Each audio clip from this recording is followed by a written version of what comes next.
Bonjour. Jag säger det nakas, andra kamna kani, ni know this thing don't java. My name is Patrick Madahbee. My spirit name is Vidase. I'm from Andek Amnakani on Manitoulin Island. I'm glad to be up in this territory with you folks today on such an important issue. I want to talk about three different aspects of what this is about. First of all, historically, we are sovereign people, and no nation can tax another nation. We have never been subjects of the crown, we've been allies of the crown. If it wasn't for our people, our warriors, defending this territory, especially in the War of 1812, this would be the United States today, not Canada. And we have veterans that have gone to every conflict, World War I, World War II, the Korean War, Afghanistan, you name it, Desert Storm, or even today.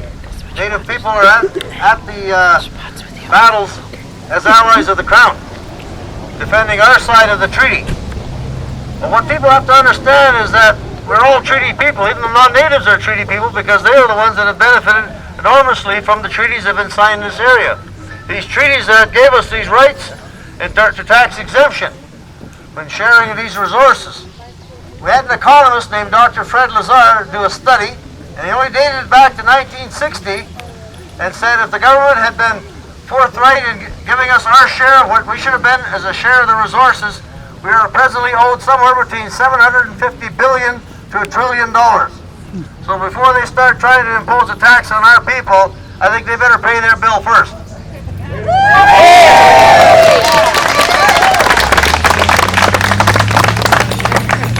I want to point out that this same economist has indicated the impacts of imposing this H.S.T on our people of 13 cents on a dollar equates to about $100 per family every week of extra burden of hardship. People on marginal incomes on social assistance who are struggling to make it for 4 weeks will be struggling after 2 weeks to make ends meet. You know, when they're running up a deficit at the federal and provincial level, they're trying to collect this tax grab off the ordinary people. I have a hard time understanding why even ordinary citizens in this province aren't upset about the extra hardship this is going to cost everybody. You know, and yet at the same time, you know, they can easily find $1 billion to protect the G8 and G20 leaders, and yet, you know, where's the money when we need much needed infrastructure? Or they're cutting back our post-secondary education in our communities, or cutting back your health services, things that are guaranteed by our Aboriginal treaty rights. The second component of this thing is that this is just the tip of the iceberg. They're trying to do away with your rights. They've been trying since the Superintendent of Education years ago, Duncan Campbell Scott, said we need to get rid of the Indian problem. They want to make us ordinary Canadians without any rights. They want to forget these treaties that made this country one of the richest countries in the world, and ignore the fact that we paid for these rights in advance by sharing our land here and all the resources in this territory. So the hardship this is going to create, the 40 communities within the Anishinabek Nation alone, they're talking about 35 to 40 million of a burden on our First Nations. Even the revenue stream we get from Casino-Rama revenue stream is going to be impacted by $13.3 million annually by this H.S.T imposition, which equates to about $100,000 a year impact on each community. Money that you could be spending on fixing up your playgrounds, money that could be spent on your community needs. There's no need for this tax. Right now, we have a meeting scheduled. We've been trying to get a meeting with the federal government since last August. And we have been meeting with the federal and provincial officials since this whole issue started over a year ago. And the federal government has refused to meet with us. And finally, last Thursday, we finally got word that the senior officials will be meeting on June 7th.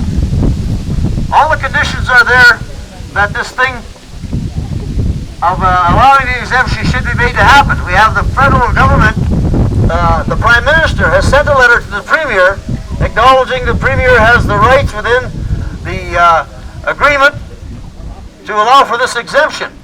We have a memorandum of agreement signed with the province, which we negotiate with the cabinet ministers and the Premier's office to allow for this exemption to take place and to allow the continuance of this point of sale exemption. So the province has already agreed.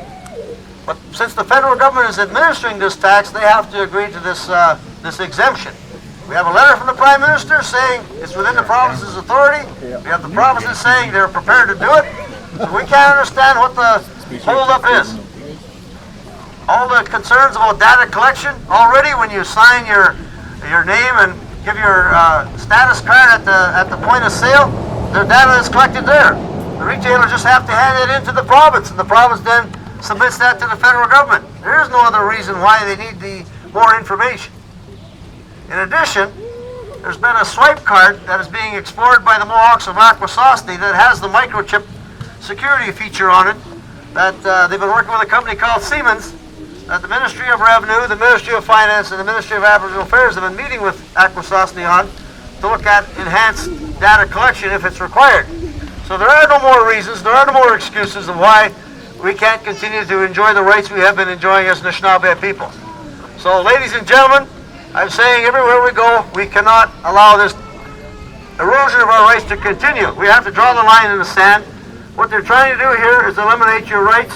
This is only the tip of the iceberg. They're already trying to eliminate rights in every other area. Education, housing, infrastructure, health benefits, and now they want to try and tax you as well, when you've paid for the development of Canada as a whole already. So folks, don't give up on this. We're not giving up. We will fight this thing to the bitter end. We're hoping that this meeting that's coming up on June 7th is not a stalling tactic, because we had threatened to close down some highways during our long May weekend, and we got a phone call just before the weekend saying they finally would agree to meet with us.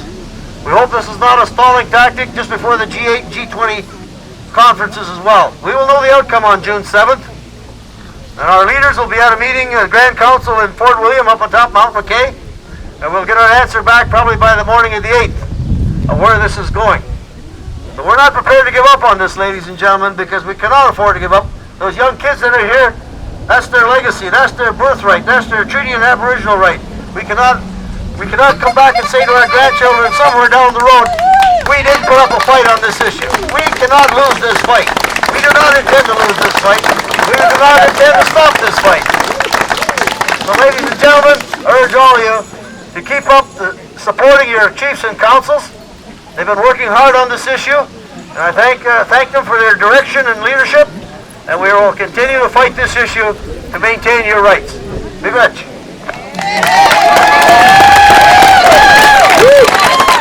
Okay, we're going to get started now. We're going to make sure when we get on the other side, safety is the main issue here.